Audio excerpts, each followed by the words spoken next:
Elizabeth Marriott atau yang biasa dipanggil Lizzie berasal dari Massachusetts, Amerika Serikat.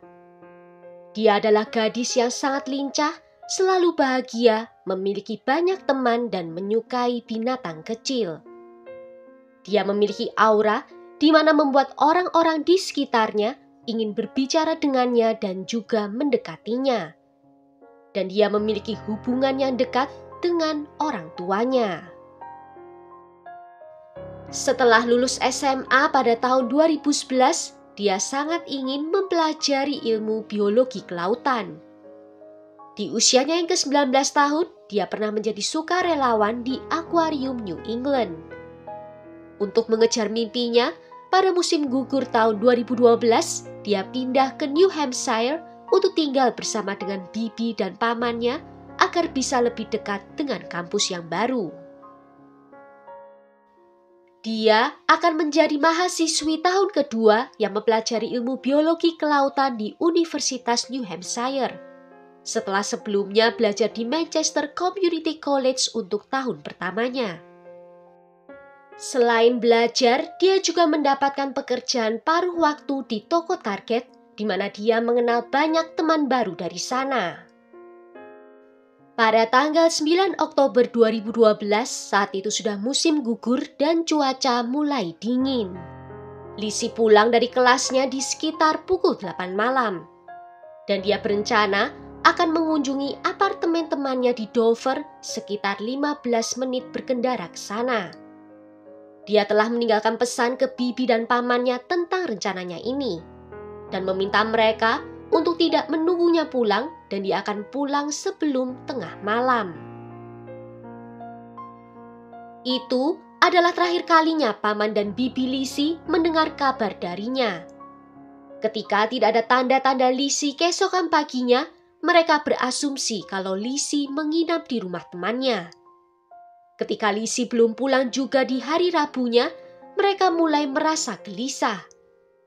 Lizzie terakhir kali terlihat pada hari Selasa malam dan setelahnya dia tidak dapat dihubungi lagi.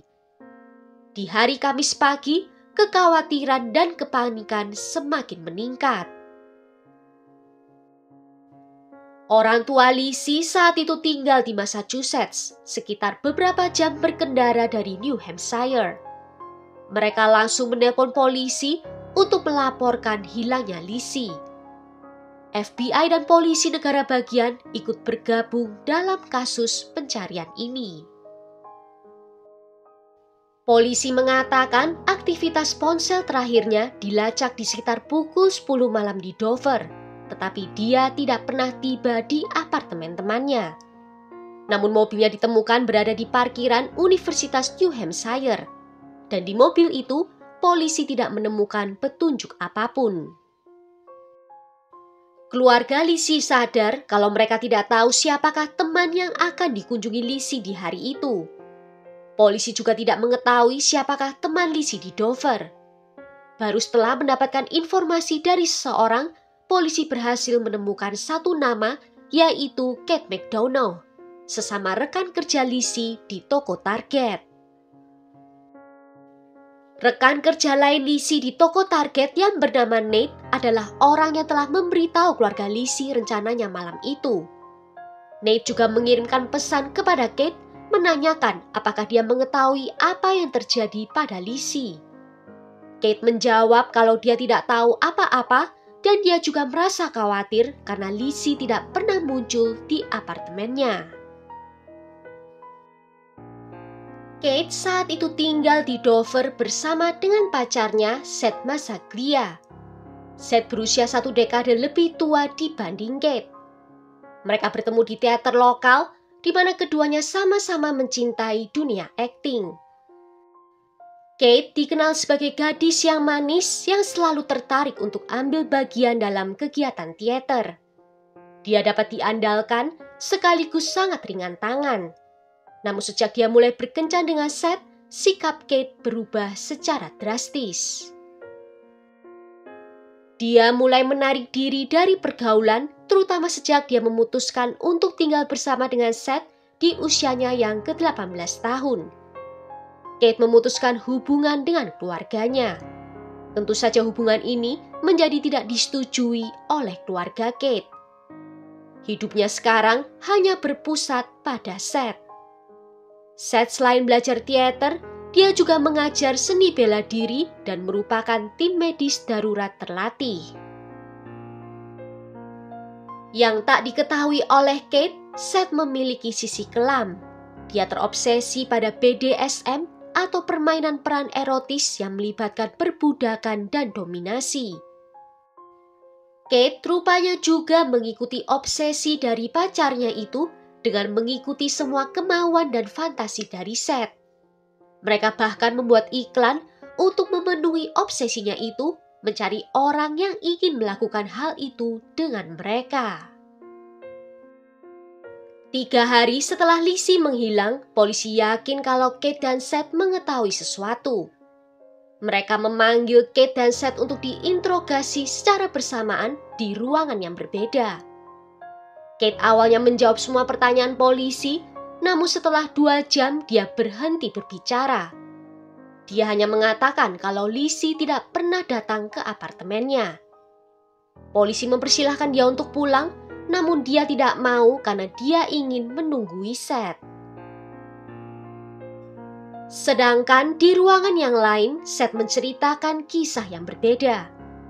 Dia berbicara dengan polisi selama 11 jam, namun ceritanya juga berganti-ganti. Awalnya dia mengatakan kalau Lizzie tidak pernah muncul, namun tak lama dia mengganti ceritanya.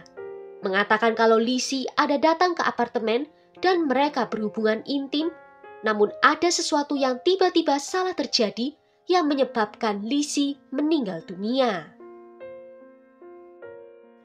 Dengan pengakuan itu, polisi bertanya-tanya apakah Kate juga terlibat dalam kematian Lizzie. Seth mengaku setelah mengetahui Lizzie meninggal, dia menjadi panik dan membawa jenazahnya ke Pulau Pierce dan membuangnya di sana. Pencarian pun segera dimulai, namun tidak ditemukan apapun. Pada Sabtu dini hari, Seth ditangkap dan didakwa atas pembunuhan. Tidak ada yang mengetahui apa yang diceritakan Seth dalam interogasinya, karena polisi tidak pernah merilisnya. Sehingga tidak diketahui apakah Kate terlibat atau tidak, dan dia tetap bebas saat itu.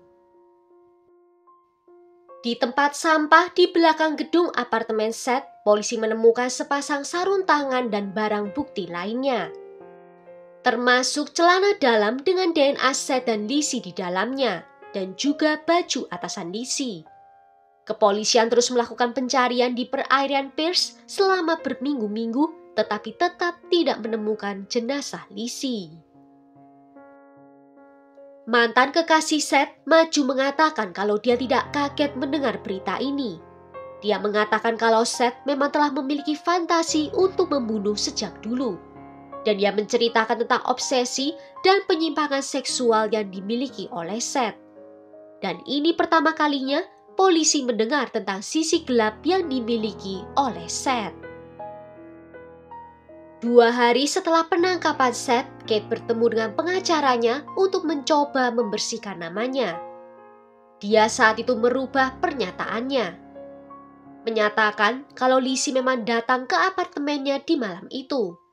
Mereka lalu menonton film bersama dan kemudian mereka memutuskan untuk masuk ke dalam kamar tidur untuk melakukan kegiatan seksual, di mana Lizzie setuju tubuhnya diikat. Kate menggambarkan apa yang dia lakukan pada Lizzie.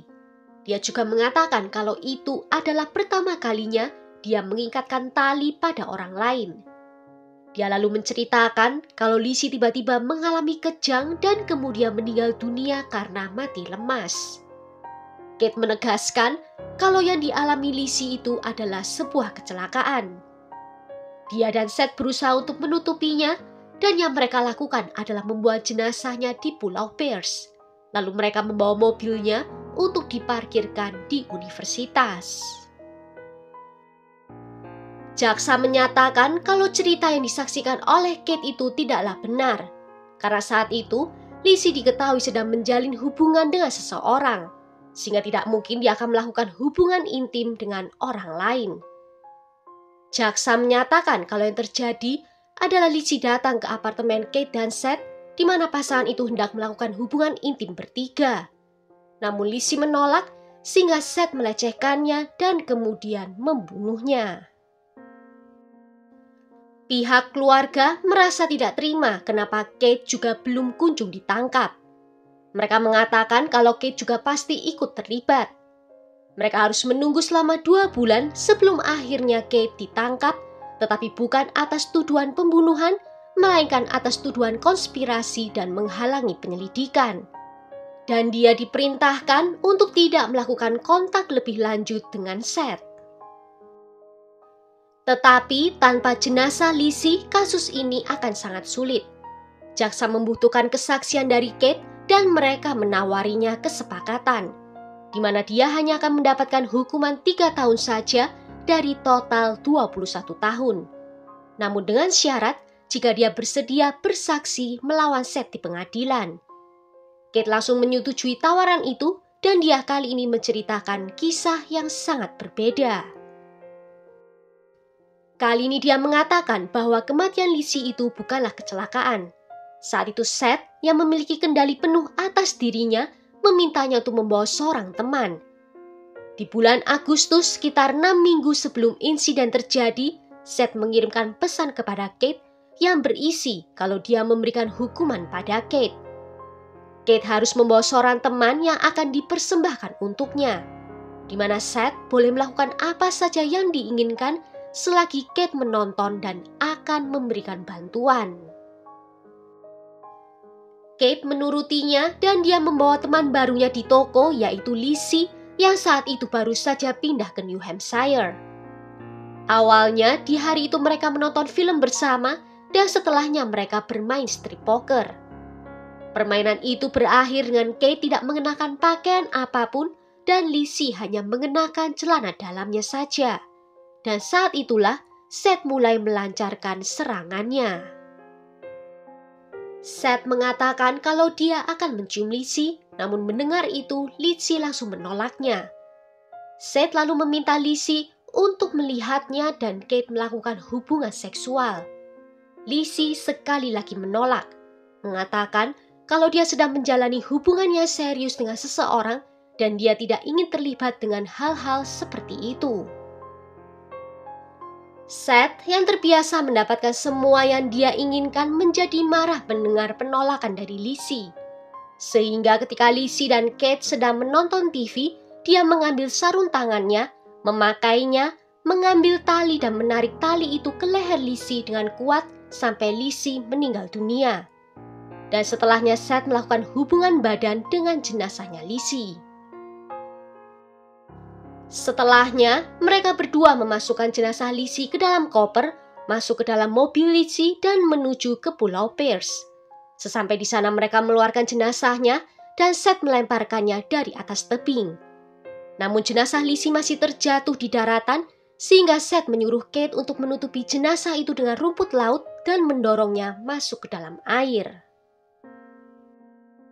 Mereka juga membuang semua bukti seperti koper, baju Lizzie dan tali, dan kemudian membawa kembali mobil ke Universitas New Hampshire, memarkirnya di sana dan berjalan kaki untuk pulang. Kate mengatakan kalau kejadian itu sangatlah cepat dan mengejutkannya, dan dia merasa sangat bersalah atas apa yang terjadi pada Lizzie. Dan apapun yang dia lakukan saat ini tidak akan pernah bisa membawa Lizzie kembali. Di satu titik setelah insiden itu terjadi, 2 orang teman, yaitu Roberta dan Paul, datang ke apartemennya Kate dan Seth. Dan kedua orang itu melihat jenazah Lizzie dan mereka menyarankan untuk menelpon ambulans. Dan setelahnya mereka dengan cepat pergi dari apartemen itu karena tidak mau terlibat lebih jauh. Di bulan Mei 2014, 2 tahun setelah kematian Lizzie yang misterius, Seth menjalani sidang pertamanya. Jaksa menyatakan kasus di mana setelah Seth melecehkan dan membunuh Lizzie, dia dan Kate bekerja sama untuk memalsukan bukti. Jaksa menyebut pada kesaksian dari Kate yang merupakan bagian dari kesepakatan pembelaan. Kate dipanggil untuk bersaksi di pengadilan dan dia menceritakan kisah yang sama persis seperti sebelumnya. Ibu Lizzie sampai harus meninggalkan ruang sidang karena dia tidak tahan mendengarnya.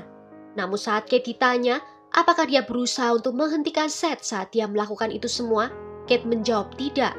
Saat ditanya apakah dia ada berusaha untuk mencari bantuan, Kate juga menjawab tidak. Roberta juga bersaksi di pengadilan. Katanya dia melihat seseorang yang tidak berbusana dan hanya mengenakan celana dalam saja, dan kepalanya ditutupi oleh tas belanja. Pikiran pertamanya adalah menyingkirkan tas belanja itu dari kepalanya supaya orang itu dapat bernafas. Walaupun di dalam lubuk hatinya, dia tahu kalau orang itu sudah meninggal dunia. Dia mengatakan kalau diberitahu kalau ini semua terjadi karena kecelakaan saja. Namun, kemudian tim pembela Seth mencoba untuk menjebak Lizzie, mengatakan kalau dia yang melakukan pembunuhan, dan mengatakan kalau Seth hanyalah membantu untuk membuang jenazah Lizzie. Tim pembela berusaha untuk menunjukkan kalau Kate adalah seorang pembohong.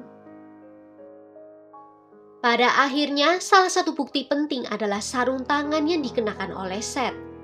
Sarung tangan itu menunjukkan bahwa Seth telah merencanakan pembunuhan itu.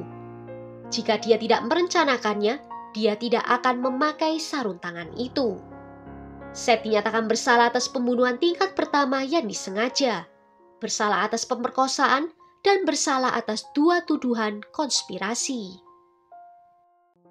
Sesaat sebelum penjatuhan hukuman, Seth diizinkan untuk memberikan pernyataan terakhir. Dia mengatakan kalau bukan dia yang melecehkan dan membunuh Lizzie, namun dia memahami penderitaan yang dialami oleh keluarganya dan dia berperan dalam menutupi kejahatan yang terjadi. Dan dia menyebut kalau itu adalah kesalahan yang akan dia perbaiki. Dan dia merasa sangat bersalah karena polisi tidak dapat menemukan jenazah Lizzie. Pada akhirnya, Seth dijatuhi hukuman penjara seumur hidup tanpa kemungkinan pembebasan bersyarat. Kate sendiri akhirnya dibebaskan dari penjara pada tahun 2016. Dan 2 tahun sejak pembunuhan putrinya, Ibu Lizzie masih belum bisa mengunjungi tempat yang sangat dicintai oleh Lizzie, yaitu lautan. Dia belum pernah ke pantai sejak putrinya itu meninggal dunia. Dengan belum diketemukannya jenazah Lizzie sampai saat ini, tidak ada tempat peristirahatan terakhir yang dapat dikunjungi oleh keluarganya. Orang tua Lizzie membuatkan peringatan sederhana untuk putrinya, yaitu sebuah bangku di samping danau di Massachusetts. Well, sampai di sini dulu cerita kali ini. Bagaimana menurut kalian tentang kasus ini? Apakah Kate seharusnya mendapatkan hukuman yang lebih berat? Tulis pendapat kalian di kolom komentar. Akhir kata terima kasih karena sudah nonton video ini sampai akhir. Sampai jumpa di video berikutnya. Ciao!